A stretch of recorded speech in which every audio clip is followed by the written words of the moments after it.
Hi, welcome to the Week 11 Forum. This week, the topic is the informational battleground, exploring the role of the media in covering terrorism and the dilemmas raised by terrorist groups' attempts to manipulate coverage to their advantage, and frankly, governments do the same thing. I could easily expand this topic into a 16-week course. There's a ton of material on the role of the media in terrorism. There are entire books dedicated to the topic. So I'll try not to throw too much at you this week. Martin begins this chapter with the story of Lebanon's Hezbollah party, who have routinely employed sophisticated media strategies in combination with political violence. Following terrorist bombings or raids on military targets, Hezbollah representatives routinely engage in public relations campaigns, framing the attack as heroic resistance against an evil opponent. Hezbollah produces audio and video enhancements that include interviews with young Hezbollah suicide bombers, explaining why they were attacking Israeli targets. Today they have a website with pro-Hezbollah position papers and reports from the front. The fact that dissident groups like Hezbollah have sophisticated media operations, in addition oftentimes to political parties, in addition to providing extensive welfare programs for dispossessed and displaced Palestinians in southern Lebanon, speaks to the extent to which Hezbollah, as a dissident group, as a terrorist group, is not some narrowly supported dissident terrorist group. They are, an enormous party, if you will, like a kind of a terrorist institution, and they have enormous resources upon which to draw, and they recognize that.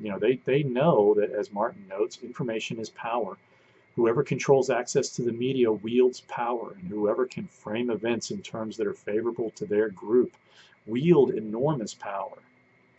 Martin does a good job of highlighting the contrasting perspectives of the media, tasked with informing viewers with that of governments, which has the mandate to respond to acts of terrorism and to maintain public support for government policy, and that includes providing safety.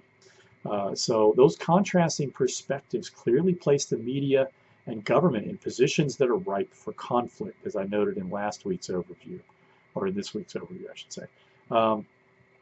Next, Martin analyzes the role that the media plays in covering terrorist events. In terms of the four functions that the media plays: publicizing the cause, spreading the word, mass communications, and the new media, and then the whole idea of truth or consequences of reporting on terrorism. I think that the first two are pretty self-evident.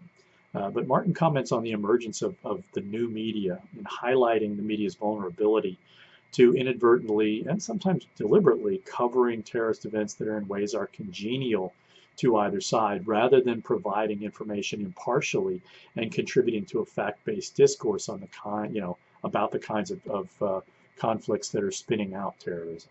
The fourth section of that initial discussion, truth or consequences reporting terrorism, draws our attention to the extent to which a variety of factors push terrorist incidents to the forefront of coverage.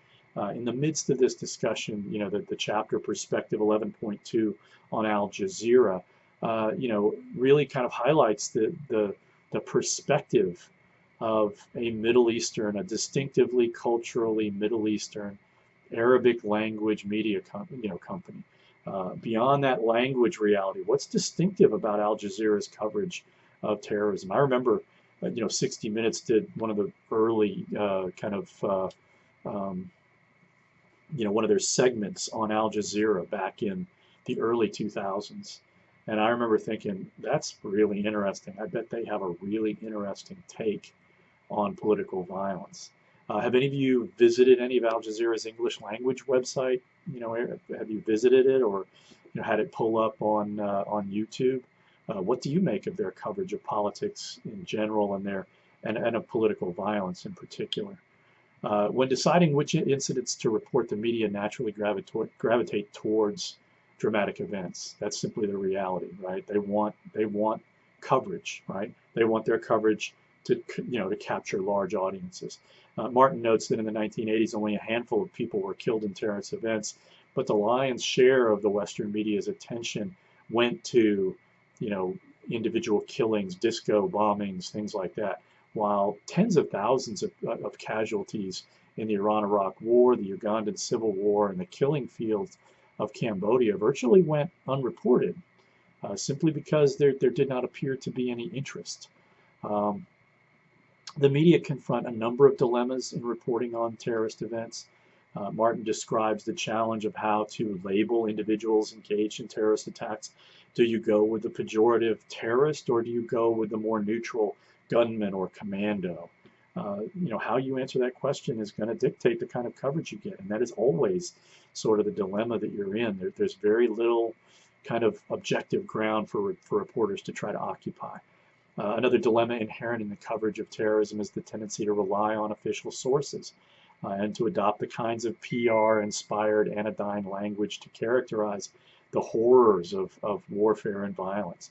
So, the terms that Martin cites, collateral damage, enhanced interrogation, extraordinary rendition, or wet work, these render the media as vulnerable to unconsciously privileging the government's perspective fully as much as when the media is accused of expressing sympathy for terrorist grievances when they publicize dissident groups' manifestos. So Martin's discussion of the war for the information high ground highlights some of the considerations terrorist groups confront in their use of violence. Extremists recognize that there are a number of factors that come into play in eliciting favorable coverage from the media, and that includes, how much violence to use, what kinds of targets, how symbolic do we want to go, the performance of very spectacular or special activities that are likely to capture sustained coverage. These considerations raise some interesting points. One, groups intent on seizing the high ground implicitly recognize that hyperviolence may draw eyes, but it's also likely to provoke unfavorable coverage. So does that consideration mean that most terrorist groups are likely to be strategic in their use of violence and rely on more symbolic forms of violence than anything else? Probably, but that's small consolation in the midst of a suicide bombing campaign. Terrorists can manipulate the media through the strategic use of scoops, right? Knowing that the media always want to be first to highly newsworthy events. Martin discusses Ilich Ramirez Sanchez, otherwise known as Carlos the Jackal's escape during the 1975 OPEC hostage crisis. He waited until after the cameras arrived before he, slipped away. Likewise, during the 445-day Iranian hostage crisis, which began in November of '79 and went into January of '81. The Iranian hostage takers and their crowds of supporters, took several opportunities to play to the cameras. In the Abu Abbas interview on ABC that he did back in the '80s, he took the opportunity to threaten Americans with attacks on U.S. soil without any evidence he could actually carry out such an attack, mainly because he knew that those kinds of threats were highly newsworthy. Martin then quotes a West German terrorist who declared, the Red Army faction has said this revolution will not be built up by police work, but through the headlines, through its appearance in the press, which reports again and again that guerrillas are fighting here in Germany.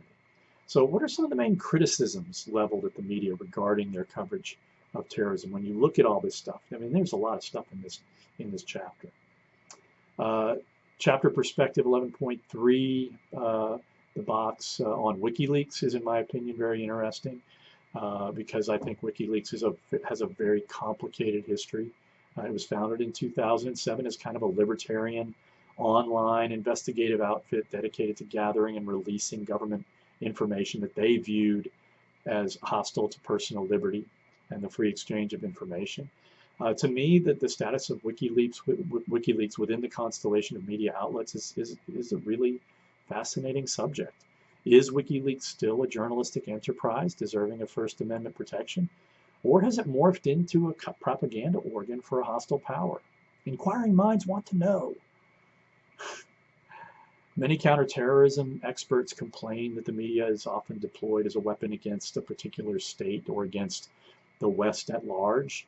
To illustrate this challenge, Martin cites the example of Islamic extremists. We have to use that word because while scholars claim it was Hezbollah, Hezbollah has denied taking credit. The hijacking of TWA Flight 847 in mid-flight from Athens to Rome. The hijackers kind of toggled back and forth between Beirut and Algiers, and they did it for a reason, right? I think only one person was killed, and that was, again, a symbolic target, a U.S. Navy diver who was murdered. And then, I think on the second trip, when the diver was murdered, 7 Americans were basically sold to a Shia military, militant group controlling the Beirut airport for fuel. At each stop, a few people were offloaded, and the terrorists maximized each stop to publicize and release their grievances, and calling on Israel to release 700 Shiite Muslims held in captivity. Meanwhile, they offered the media tours and, look at how well we're treating these people, and proposed that the media interview hostages for a sum of money. The hijackers essentially took the plane back and forth between Algiers and Beirut 3 separate times, and the ordeal took 2 weeks, and the terrorists squeezed the maximum amount of publicity from the event. The one person they killed, they clearly chose for symbolic effect. Again, what does that suggest? Martin discusses the idea of a contagion effect, suggesting media exposure to high-profile terrorist attacks encourage copycats to imitate those actions. He discusses several examples where the evidence suggests such a contagion effect as it relates to terrorism and other forms of violence might be present. There might be some supporting evidence. I'd like to ask the class too, are mass shootings in the United States with AR-15s a kind of contagion effect? Are there other factors that we need to consider when we talk about mass shootings? Last thing I want to talk about is the reason that we have the First Amendment. And again, that relates to what? The public's right to know. How deeply is that right embedded in the culture of any democratic society? I can tell you that in the United States, we are on one extreme. Israel is at the other end. They have much more censorship than would be tolerated in the United States. And American conservatives have frequently called for greater erosions of civil liberties and curbs on press freedom in order to better combat terrorism. What do you think about that? Why would erosions of the public's right to know make us safer from terrorism? At what cost? How do authoritarian governments manage their media's coverage of dissident terrorism? How are authoritarian regimes distinct, from totalitarian regimes in their media policies? I'm going to go ahead and stop here. I think this is enough. We've covered enough. As I noted, I could easily spend, this one chapter, I could spin it out into a 16-week course. So, don't dare me. If there's anything in this chapter that you find particularly interesting that I didn't talk about, or anything particularly difficult to understand that I didn't talk about, let's talk about it and have a great discussion.